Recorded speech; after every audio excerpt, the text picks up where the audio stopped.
los que están visitando, bienvenidos a Capilla Calvario, iba a decir Guadalajara, Capilla Calvario Casa Grande. Nosotros nos encanta adorar al Señor, como ustedes vieron. Guys, tengo una queja, me voy a quejar. Ustedes no saben aplaudir a ritmo, ¿eh? ¡Qué malos son! Guys, es un ritmo, pero esto es lo que se oye. O se oye así, y luego se oye otro por aquí. ¡Pap! Guys, es al ritmo de la adoración, todos juntos. Si tú oyes, el próximo domingo quiero que pongan atención. A ver, dime. A ver, amén. Wow, le digo al Mike, el problema que nosotros los latinos tenemos como iglesia es que no sabemos aplaudir a ritmo, le digo. Y dice Mike, si oye así, mira pastor, se oye y luego pum, pum. Guys, y estoy vacilando con usted, pero la verdad es que no saben, ¿eh? A ritmo, todos juntos. Si te oyes que no estás juntos con los demás, para. A ver, hay que practicar para la semana pasada, ¿no? Right? A lo mejor ponemos a alguien aquí arriba, Tony, que aplauda a ritmo, así para que, ya. All right, aquí en Calvario Casa Grande nos encanta empezar un libro de la Biblia y lo estudiamos juntos desde el primer capítulo hasta el último. Hemos estado estudiando el libro de Apocalipsis, vamos en el capítulo 11. Y voy a dar una breve repase solo para que tengamos una fundación juntos, ¿sí? Este libro ha sido poderoso, amén, Raúl. Poderoso este libro. El libro de Apocalipsis, la revelación de Cristo Jesús. En el capítulo 1 lo vimos revelado como Rey de Reyes, Señor de Señores, como Dios mismo. Y de ahí vimos que Él empezó a abrir los diferentes sellos del rollo. Vimos las trompetas, ahí nos encontramos. La semana pasada, o hace 2 semanas, empezamos un interludio básicamente entre la 6ª y la 7ª trompeta de juicio. Y si ustedes recuerdan, vimos que un día en el futuro, lo vimos hace 2 semanas, un día en el futuro, el tercer templo, el templo de Dios, que estaba situado en el monte Moriah en Jerusalén, una vez más va a ser edificado, ¿sí? Y sabemos que la palabra de Dios dice que todo esto va a ocurrir durante la gran tribulación. Y durante la gran tribulación, en el tercer templo, sabemos, por medio de lo que nos dice la palabra de Dios, que el anticristo se va a parar en el templo y se va a declarar Dios. Y será en este momento que los ojos de los judíos serán abiertos a la realidad, que la persona que les ayudó a edificar el templo realmente es el anticristo. Y él realmente es el que se va a parar todo en contra de Dios. Y él va a introducir un ídolo en el templo, un ídolo que va a hablar. Y más al rato lo vamos a ver en el libro de Apocalipsis.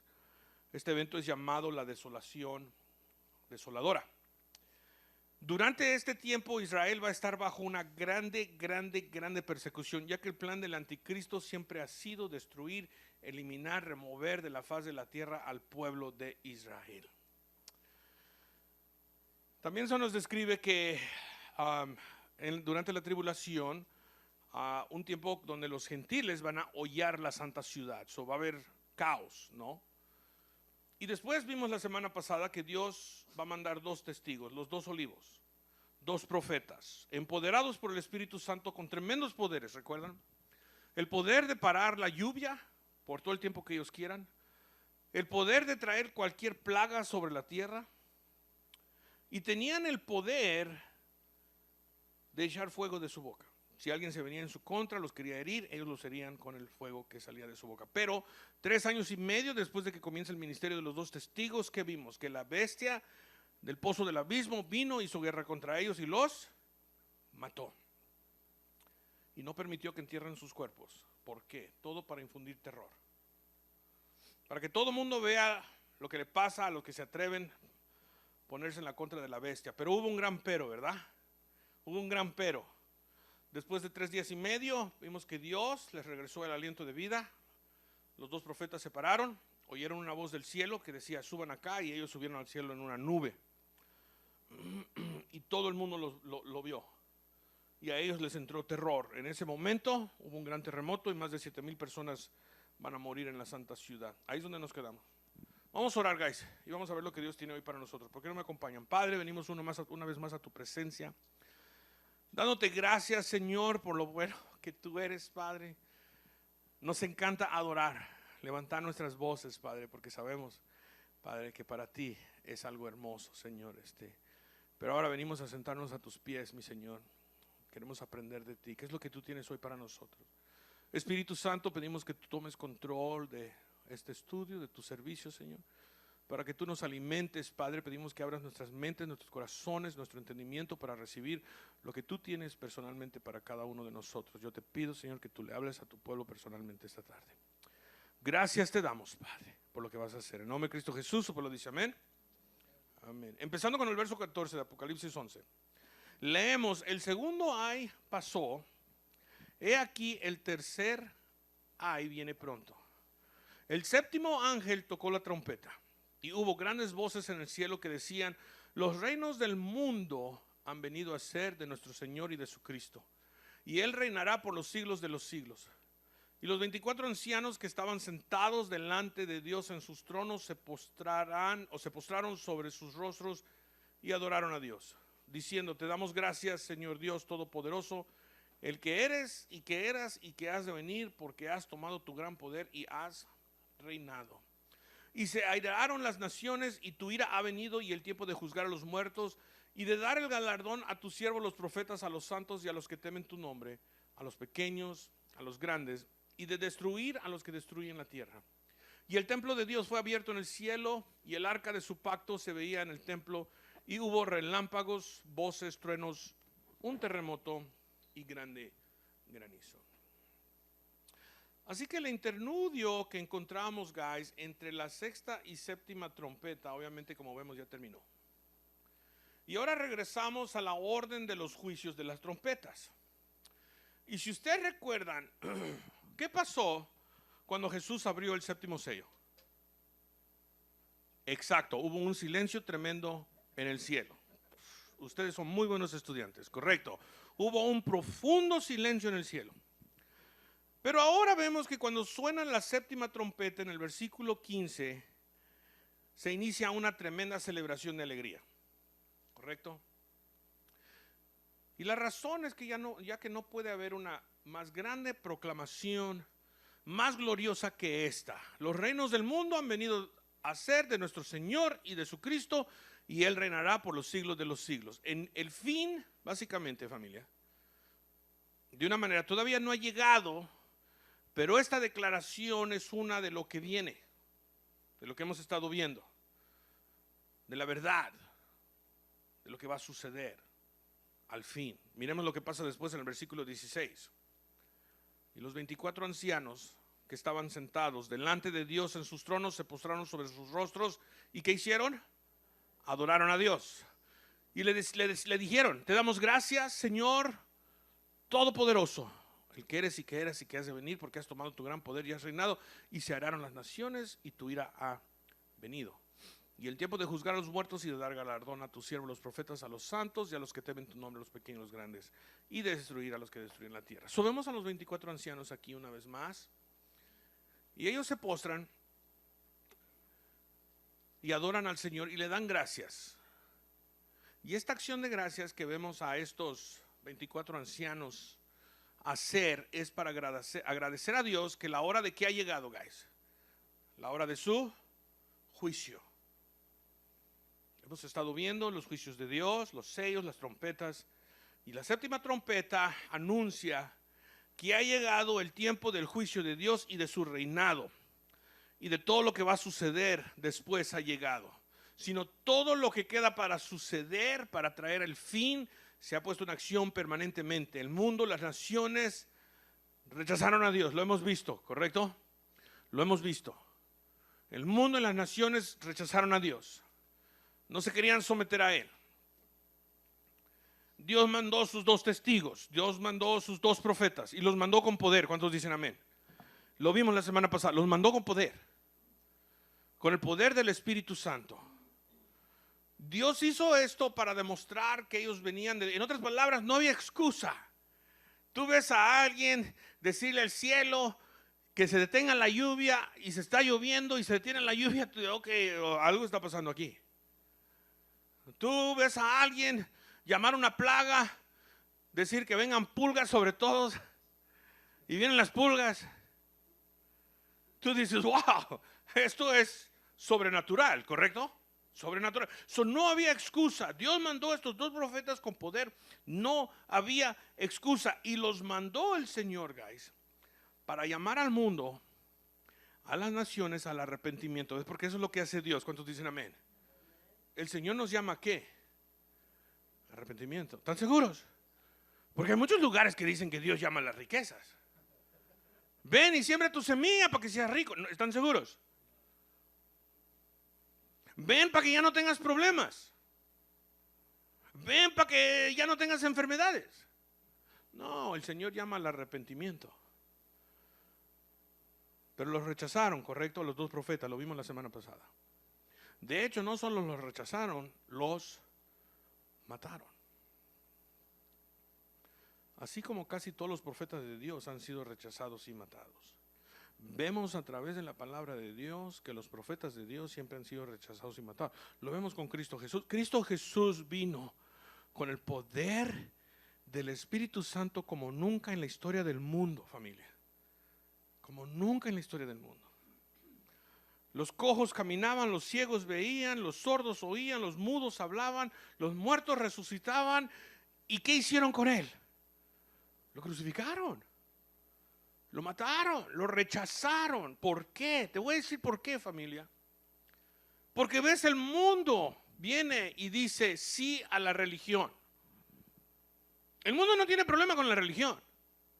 El mundo tiene problema con relación. El mundo tiene problema con Dios. Con la religión no tiene problema. Tú puedes tener la religión que tú quieras. Tú puedes tener la religión que tú quieras. El mundo no tiene problema con eso. De hecho, dicen, pero que sea algo privado. Que sea entre tú y Dios.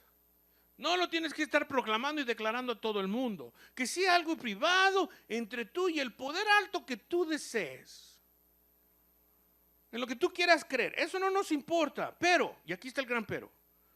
El mundo dice, no vengan y nos digan que nosotros somos pecadores. No me vengas y digas que yo soy pecador. Yo soy buena persona. Yo soy buena persona. No vengas y me digas que yo mido corto. ¿Quién eres tú para juzgarme? ¿A poco no dijo Jesús que no juzgues? Es muy cristiano, mira, muy cristiano. Me andas juzgando, diciendo que no mido a los estatutos de Dios. No vengas y me digas que solo tú, Dios, es Dios. ¿Cómo vas a decir que lo que tú crees es verdad y lo que yo creo no es verdad? No vengas y me digas que solo tú, Dios, no vengas y me digas que solo por Cristo puede venir uno al Padre. Puedes tener tu religión, pero no me digas que solo hay un camino. No vengas y me digas que solo la Biblia es la palabra. La Biblia fue escrita por hombres. ¿Cómo puedes confiar en ella? ¿Cómo puedes confiar tú en todos los libros de historia que el hombre ha escrito? En esos no dudan. ¿Cuántos dicen amén? En esos no dudan. No vengas y me digas que solo la Biblia es la palabra de Dios. Los vimos rechazar a los dos profetas de Dios, así como el mundo de hoy rechaza a los profetas de Dios. Ellos dicen, denos pastores y maestros que nos digan lo que queremos oír. Tú dame un pastor y un maestro que me diga lo que yo quiero oír. Yo solo quiero mensajes de paz. Sí, mis oídos tienen comezón, pero solo por mensajes que me dicen cómo ser lo mejor que yo puedo ser. Ven y aprende a ser lo mejor que puedes ser, decía el mensaje en Facebook esta semana de una de las iglesias más grandes aquí en Casa Grande. Ven y aprende a ser lo mejor que puedes ser. Vengan, los invitamos. Para que nosotros les enseñemos cuál es su destino. Porque tú tienes un destino, Dios tiene un destino escogido para ti. Que no incluye sufrimiento, solo riquezas. Ese es el mensaje que el mundo nos rechaza. Pero las iglesias donde estos mensajes, o tristemente las iglesias donde estos mensajes se predican, están llenas. Están llenas. Pero cuando vienen los verdaderos profetas de Dios que predican su palabra y solo su palabra sin adulteración, así como Dios la escribió, que habla de negarnos a nosotros mismos, de levantar nuestra cruz, seguir a Cristo y solo a Cristo. Cuando escuchan ese mensaje de que no puedes vivir en pecado y llamarte cristiano. Cuando escuchan de que el evangelio no se trata de cómo puedes ser el mejor tú o cómo ser más rico. Cuando escuchan de que la Biblia y Dios nos llaman a morir a nosotros mismos para que Cristo reine por medio de nosotros, por medio del sacrificio. Y cuando nosotros decimos que lo que Dios llama pecado es pecado y que no lo podemos cambiar. No importa cuántas personas quieran cambiar el mensaje viene de Dios. ¿Cuántos dicen amén? No importa cuántas personas quieren cambiar el mensaje. No importa cuántas personas están nadando con la corriente. Si Dios dice que es pecado, entonces es pecado. Dios es Dios. Nosotros somos hombres. Tristemente, cuando se predica el verdadero mensaje de que somos pecadores, todos, ¿cuántos dicen amén? Todos hemos fallado. La Biblia dice no hay ninguno bueno, no ni uno. Todos hemos fallado. Y cuando la Biblia dice que nos tenemos que arrepentir y que solo lo podemos hacer en Cristo y no más vivir en pecado, y que tenemos que vivir para Cristo y solo Cristo, y que muchas veces incluye dolor, sacrificio y humillación, el mundo rechaza ese mensaje. Yo no quiero escuchar ese mensaje. Yo no me quiero sacrificar, yo no me quiero humillar, yo no quiero vivir para Cristo, yo quiero vivir para mí. Yo quiero aprender a ser el mejor que yo puedo ser. Dios dijo que si yo planto la semilla, que Él me va a bendecir. Yo quiero ver esa escritura.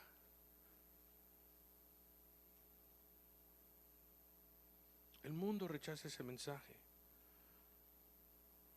El mundo rechaza el verdadero mensaje. Y así como es rechazado hoy, así será rechazado aún durante la gran tribulación, cuando la ira de Dios es derramada sobre la tierra. Escúchenme bien. Aún como el mundo rechaza el mensaje de Dios hoy, aún así el mundo lo va a rechazar durante la gran tribulación. Tú dirías, si estamos pasando tanto caos, si está pasando tanta cosa mal, gente va a correr hacia Dios y arrepentirse. Al contrario, la Biblia nos dice que la gente va a correr a alejarse más y más de Dios. Lo vimos la semana pasada. Lo vimos cómo rechazaron a los profetas de Dios, aunque vinieron con el poder de Dios. Lo vimos rechazar a los 2 testigos y después matarlos. Matarlos. Porque odiaban el mensaje que ellos predicaban. Así como llegaron a odiar a Jesús y lo mataron, el mundo odia el mensaje verdadero de Dios. Prefieren alinearse con la bestia. Y lo hicieron, lo vimos la semana pasada. El mundo se alineó con la bestia. La bestia vino y hizo guerra contra los profetas de Dios. Cuando murieron los profetas, ¿qué hizo el mundo? Ellos celebraron. Se empezaron a regalar dulces unos a los otros. Ahí está. Ahí está, al principio de Apocalipsis 11. Prefirieron alinearse con la bestia y matando a los mensajeros de Dios. Pero el día llegará que Dios juzgará. ¿Cuántos dicen amén? Pero te voy a decir una cosa también. No te goces mucho. Debemos de temblar. Hebreos 10:31. Vámonos todos a Hebreos 10:31 en sus Biblias. Vámonos todos a Hebreos capítulo 10, versículo 31. Digan amén cuando lleguen ahí. Si te pierdes, Hebreos está entre Génesis y Apocalipsis. Te pierdas. Ahí está, entre Génesis y Apocalipsis.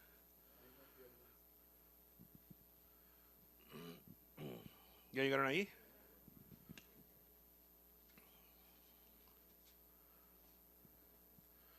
Hebreos 10:31. ¿Quién lo quiere leer? Raúl, ¿lo quieres leer? Léelo en voz alta. Horrenda cosa es caer en manos del Dios vivo. ¿Qué dice? Horrenda cosa es caer en las manos del Dios vivo. ¿Qué significa esa palabra horrenda? ¿Cuál es la raíz de esa palabra? Horror. Horror. Es algo horroroso caer en las manos del Dios vivo. ¿Por qué? Porque Él es santo. Y el pecado no se puede parar delante de Dios. Es imposible que el pecado se pare delante de Dios, porque su santidad, su gloria automáticamente te destruye. Es algo horrendo. Y un día todos nos vamos a parar delante de Dios. El juez de jueces, el creador, el único creador, el rey de reyes. Todos nos vamos a parar un día delante de Dios, y es algo horrendo. Y aquí vemos en Apocalipsis 11 que el tiempo ha llegado. La ira de Dios. ¿Dios juzgará en qué? ¿En su amor? ¿En su misericordia? ¿Es lo que dice el texto? No. ¿En qué? En su ira. ¿Ves? El tiempo de misericordia, de perdón y de amor es hoy. ¿Cuántos dicen amén? Fue hace 2000 años en la cruz. ¿Cuántos dicen amén? El tiempo de misericordia. Sí, Dios es misericordioso. ¿Cuántos dicen amén? Él lo es. Él es un Dios de amor, Dios de compasión, Dios de perdón. Pero el tiempo de esa misericordia es hoy, porque va a llegar el día, nos dice Apocalipsis 11, que va a venir y Dios va a juzgar con su ira. El mundo lo rechazó. No querían escuchar el mensaje. Tristemente, así como pasará durante la gran tribulación, pasa hoy. Hay personas que no quieren escuchar el mensaje. Yo no quiero. Yo no quiero nada que ver con Dios. Y hay personas que rechazan al Señor hasta su muerte, y ahí cuando hacen el servicio de funeral dicen: era buena persona, está en mejor lugar. ¿Cómo que está en mejor lugar? No quiso nada que ver con Dios. Nada. Y decimos está en mejor lugar. Claro, lo decimos porque obviamente no le quieres decir a alguien en el funeral, a mamá o a papá o a esposa o a hijos: tu papá se fue al infierno. No, eso sería malísimo, ¿verdad? Entonces decimos está en un mejor lugar. Pero pongámonos a pensar en eso. Razonemos, que Dios nos abra nuestra mente y nuestro corazón para entender lo que el Espíritu dice hoy. Alguien que rechaza y rechaza y rechaza y rechaza a Dios, ¿por qué después decimos está en un mejor lugar? Porque ponemos nuestra confianza en el que Él es misericordioso. Amén. Ponemos nuestra confianza que Él es un Dios de compasión, pero no nos olvidemos que Él es un Dios de ira y de juicio. La compasión y la misericordia la encontramos hoy aquí. Las naciones se enojaron, sus corazones se levantaron contra Dios, y veremos y vemos aquí que ellos van a enfrentar su ira con la ira de Dios. Ellos van a enfrentar su ira con la ira de Dios. Disculpen, en mi computadora ahí me está dando problemas. Pero Dios se va a vengar justamente. ¿Cuántos dicen amén? Él es un juez justo. Yo les he dado esta analogía y se las vuelvo a dar. Hay unos que dependen en sus obras y dicen: yo soy buena persona, yo nunca he herido a nadie. Pastor, yo nunca he matado a nadie. Es lo primero que dicen, ¿no? Yo nunca he matado a nadie. Yo nunca, como que el homicidio es el único pecado que no te deja entrar al cielo, al reino. Pero seamos honestos unos con los otros. Porque ese es el problema, que no somos honestos con nosotros mismos. ¿Qué dijo el apóstol Pablo? Vayan y examinen su fe. Primero, para empezar, te tienes que preguntar: ¿tengo fe? ¿Realmente creo que Dios es el Rey de los cielos? Mucha gente dice: yo creo en Dios. Es una cosa creer en Dios, es otra creer en Dios. ¿Sí me explico? Porque hay mucha gente que cree, tiene un mal entendimiento, que solo porque creen que existe un Dios, que están bien. Es un error. Yo sé que a 2 cuadras de mí tengo unos vecinos. Yo no los conozco. Yo no tengo relación con ellos. Yo te puedo decir: sí, ahí conozco al vecino. De hecho, tiene un perro negro que me corretea cada vez que camino por allá. ¿Sí? Conozco de Él, pero nunca me he sentado a comer un taco con Él. Y para conocerlo me tengo que sentar a comer un taco con Él. ¿Cuántos dicen amén? Bueno, no solo uno, como 6. ¿Sí? Y no solo una vez, varias veces. Desarrollar una relación. ¿Sí me explico? La diferencia entre creer que existe un Dios y creer en Dios. Y mucha gente tiene el mal entendimiento de que porque creen que hay un Dios, que están bien con Dios. No, no tiene relación con Dios. El tiempo va a llegar en que Dios va a juzgar justamente. Les iba a dar la analogía. Yo soy buena persona, pastor. Yo nunca he matado a nadie. Ok. Vamos a examinarte honestamente. Vamos a ser todos honestos ahorita. ¿Cuántos dicen amén? Estás en la iglesia. Y Jesús dice, donde 2 o 3 están reunidos, yo ahí estoy en medio. El Señor aquí está. ¿Cuántos dicen amén? Amén. Hay que examinarnos justamente.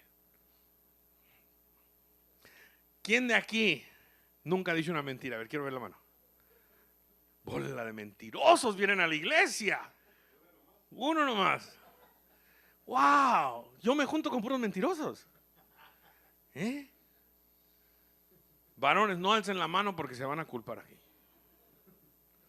¿Quién de ustedes, varones, nunca ha visto a una mujer para desearla? Ok, Gloria, no alcen la mano. Si estás casado, menos. Si tu esposa está aquí, menos. Ok, pero ahí les va, hermanas. Ahí les va, hermanas. Ahí les va. ¿Cuántas de ustedes no han visto ahí al papuchón, guapuchón? ¿Ah? Mi mamá cuando salía el Puma en la televisión, ay, papuchón. Ahí estaba mi padrastro.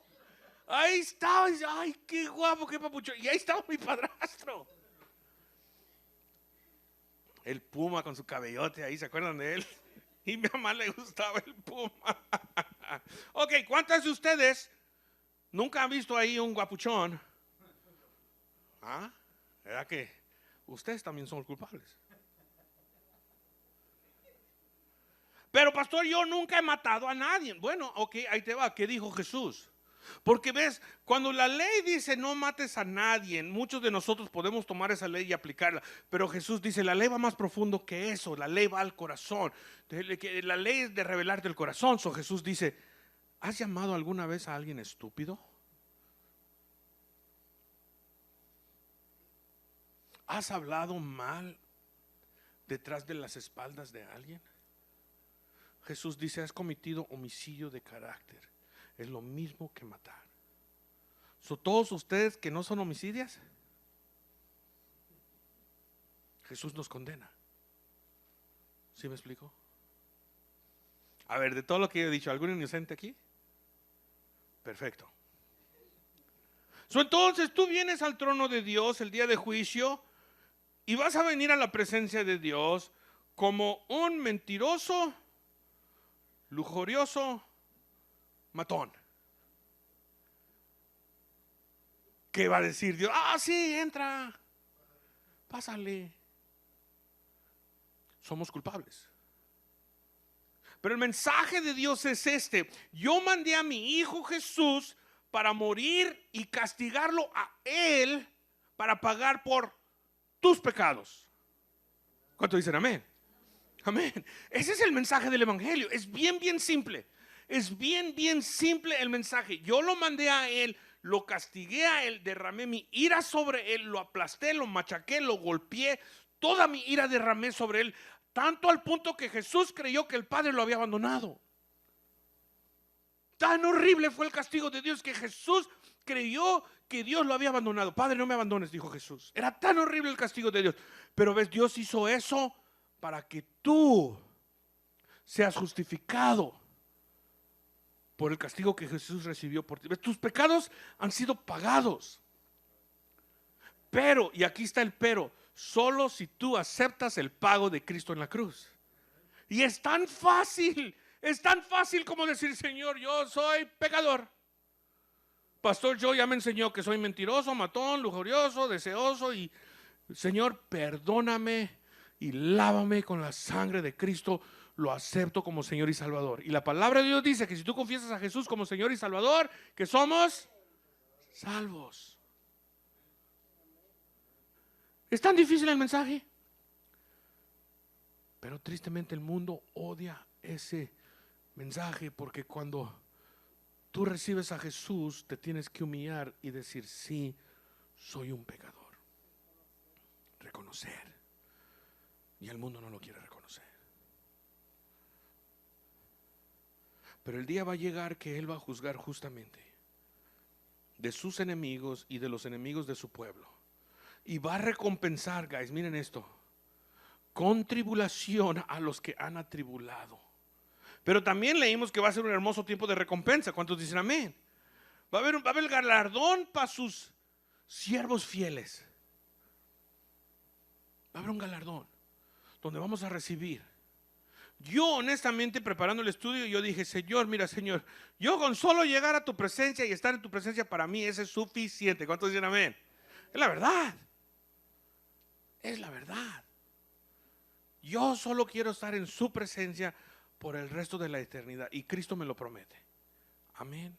Yo honestamente no necesito más. Ahora, si el Señor me quiere dar algo ahí, machín, una casota grande, right? Y ahí con un garage para que viva el Oscar, está bien. Está bien. Amén, brother, porque vamos a estar en la presencia de Dios. Gloria a Dios, brother. Oye, bro, todo y cuando haya carne asada. Amén, para los tacos. Amén. Ya no voy a tener artritis reumática, ya no voy a tener el dolor del cuello. Guys, se me olvidó decirles, el jueves me dijeron que necesito cirugía, manténganme en oración. Después hablamos de eso, no es importante ahorita. Amén. Va a ser un tiempo hermoso, una celebración. Sí. Ahora miremos lo que sigue, verso 19, porque lo que sigue es muy, muy importante y me encanta porque nos habla de la misericordia de Dios. El verso 19 dice: el templo de Dios fue abierto en el cielo y el arca de su pacto, subraya, el arca de su pacto, se veía en el templo, y hubo relámpagos, voces, truenos y un terremoto y grande granizo. Ok. El templo que se edificó aquí en la tierra y que se va a volver a edificar solo es un modelo, ok, guys, del templo de Dios en el cielo, ok. Pero ¿qué es lo que encontramos aquí en el cielo que es tan importante? Les dije que lo subrayen. Encontramos el qué, el arca de su pacto. ¿Qué es un pacto? Amén. Podríamos decir el arca de su promesa y no estuviéramos invalidando realmente lo que dice la escritura, ¿correcto?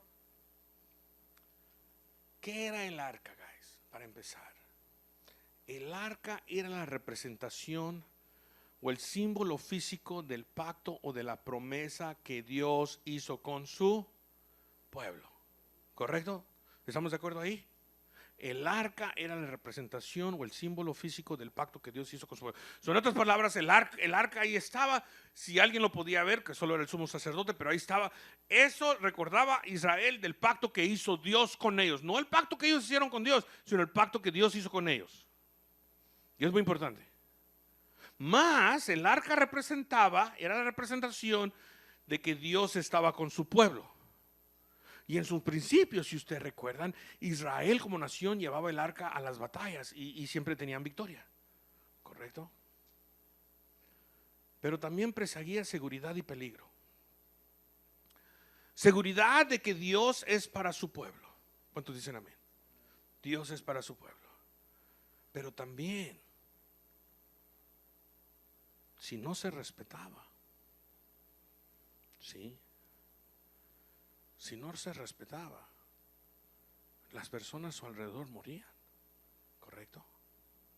Es un símbolo, el arca del pacto, de que Dios está con su pueblo, pero al mismo tiempo es algo muy peligroso si no se respetaba.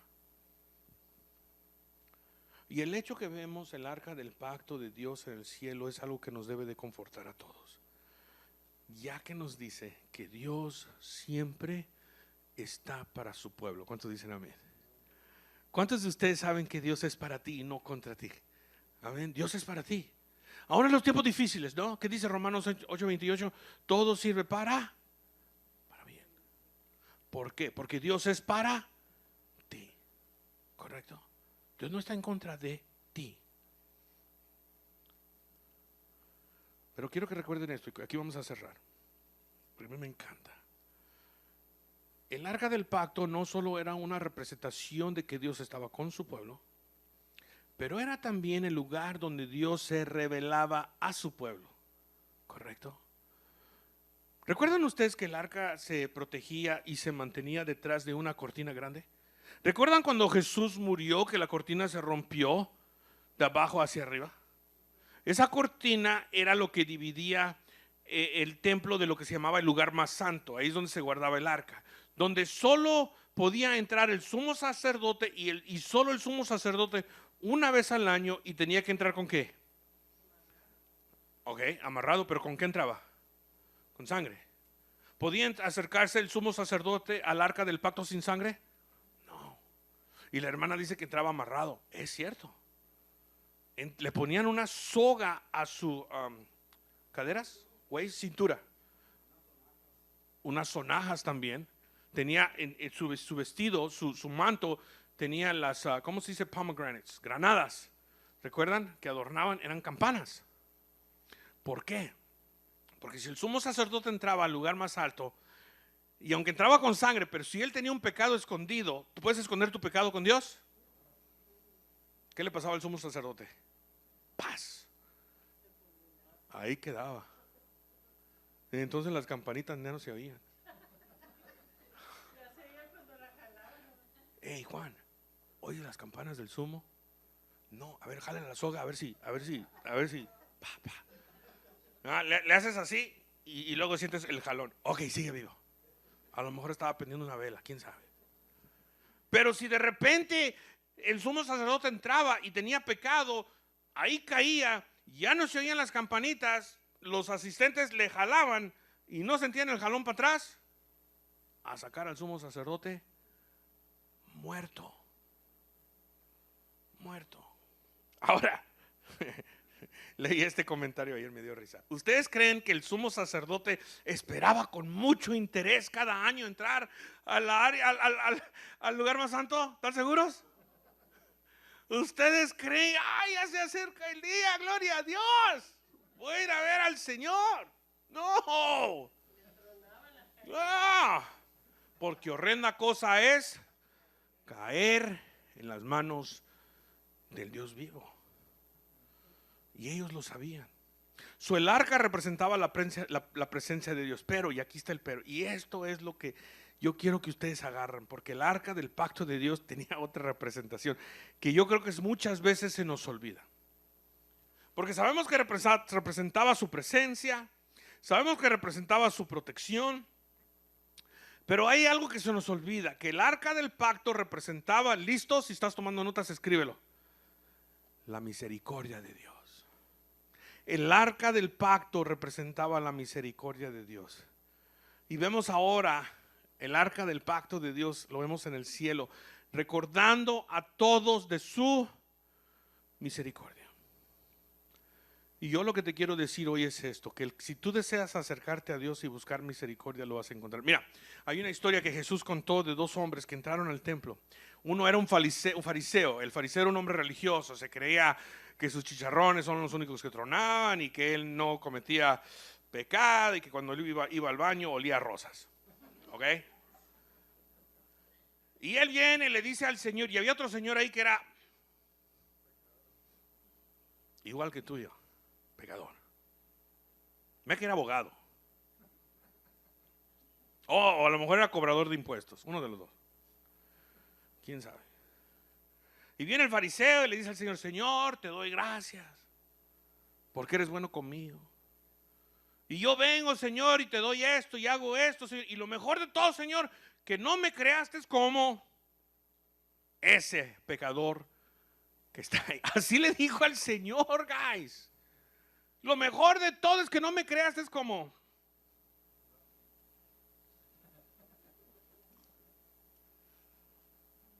Y luego Jesús dice, pero el otro señor no pudo ni levantar su mirada a los cielos, sino que se golpeaba el pecho y decía, Señor, perdóname, pecador, soy pecador. Jesús dice, ¿cuál de estos dos ustedes creen que salió de ahí justificado? El que realmente estaba arrepentido encontró misericordia. Y así como el sumo sacerdote entraba una sola vez al año con sangre para el perdón de los pecados, así nuestro sumo sacerdote, Cristo Jesús, vino una sola vez a Dios con su sangre.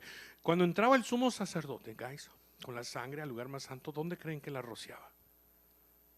Sobre la tapa del arca. Se llama el propiciatorio. Otra traducción es el lugar de misericordia. El lugar de misericordia. So Jesús, nuestro sumo sacerdote, Él vino, Él entró al lugar más santo con su sangre, haciendo lo mismo que hacía el sumo sacerdote, y una vez y solo una vez, para que tú y yo encontremos la misericordia de Dios. Miren lo que dice Hebreos 4. Vamos a Hebreos 4 todos, ya vamos a terminar. No se me duerman. Dios es bueno, familia. Dios es bueno. Él es un Dios de misericordia.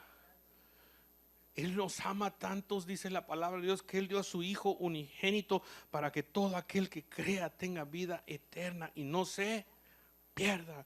Hebreos 4, 14 al 16 nos dice: por tanto, teniendo un gran sumo sacerdote que traspasó los cielos, Jesús, el Hijo de Dios, retengamos nuestra profesión, porque no tenemos un sumo sacerdote que no pueda compadecerse de nuestras debilidades, sino uno que fue tentado en todo según nuestra semejanza, pero sin pecado.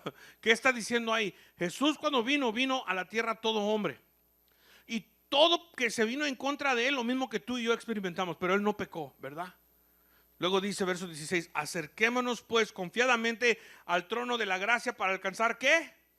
Misericordia y hallar gracia para el oportuno socorro. ¿Ves? A lo mejor el enemigo viene y te dice: mira, ok, estás escuchando al pastor Joe, sí, pero tú no te puedes acercar. Tú eres muy pecador. ¿Ves? Yo, dice el enemigo, conozco de esos pecados que nadie sabe. Y va a venir el día que yo los voy a exponer. Y a lo mejor alguien aquí ha cometido algún pecado que tú no quieres que nadie sepa. Y el diablo dice: tú no te puedes acercar. Jesús dice, y la Biblia nos dice: acércate confiadamente al trono de gracia. ¿Cuántos dicen amén?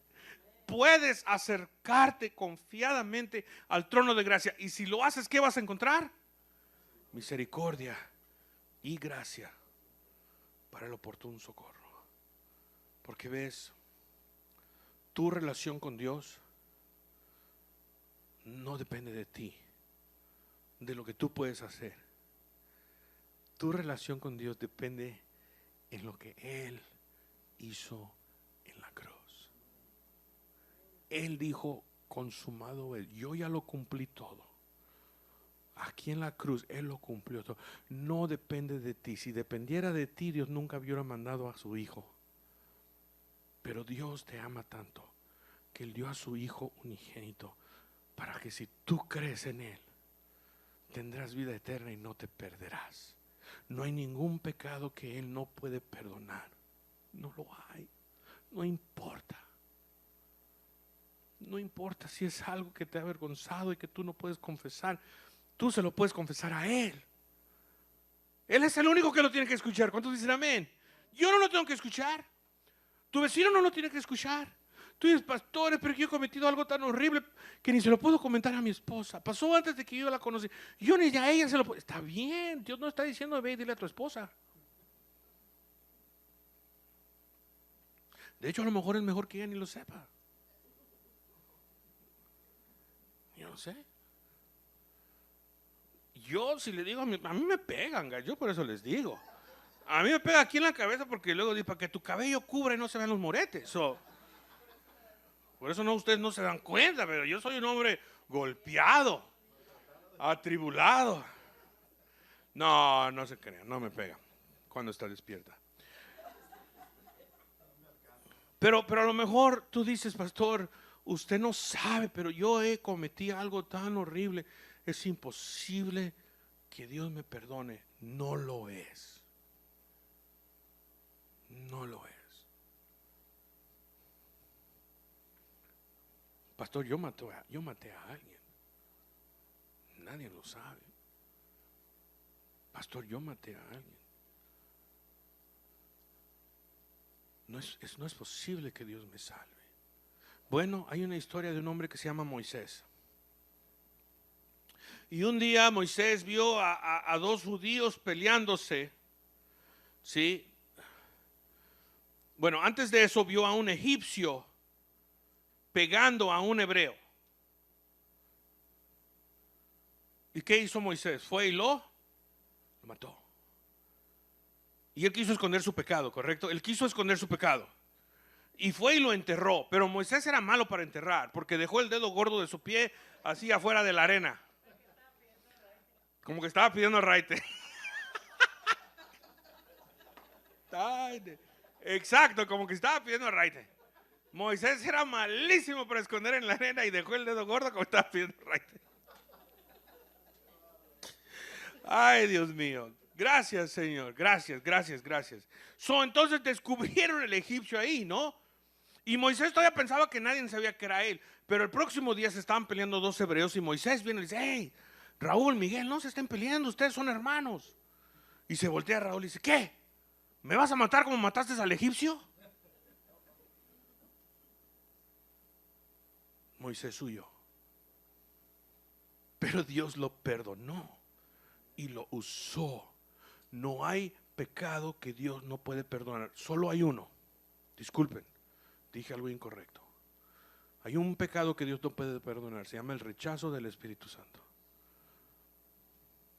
Si tú rechazas a Dios, es lo único que Dios no puede perdonar. Dios nos da la oportunidad hoy para venir a acercarnos al trono de gracia y encontrar misericordia.